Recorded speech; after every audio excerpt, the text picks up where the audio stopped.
الان همین لحظه یه لبخند الکی بزن. حتی شده زورکی و تا آخر ویدیو نگهش دار. میخوام بگم چرا همین کار کوچیک حالت رو عوض میکنه. من مجدم و امروز میخوام این مطلب علمی رو با شما به اشتراک بذارم. پس تا آخر ویدیو با من باشید.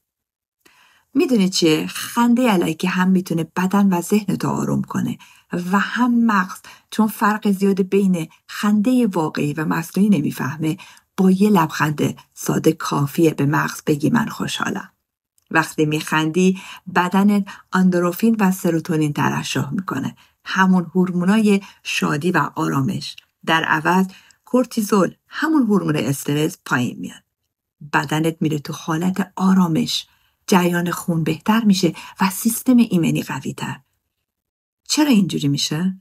چون وقتی لبخند میزنی عضلات صورتت فعال میشن و به مغز پیام میدن که من خوشحالم.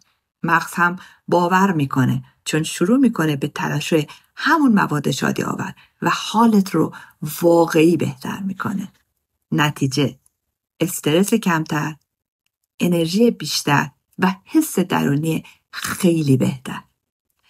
در یوگای خنده هم میگن از خنده مصنوعی شروع کن، چون کم کم واقعی میشه و انرژی مثبت رو فعال میکنه.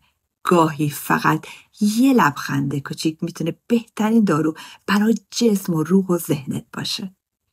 اگه از اول ویدیو لبخند زدی و حالت بهتر شد، فکر کن تکرارش تو طول روز چه معجزه‌ای برات میکنه. پس اینو از خودت دریغ نکن. با یه لبخند الکی شروع کن تا مغزت فرمان واقعی بده.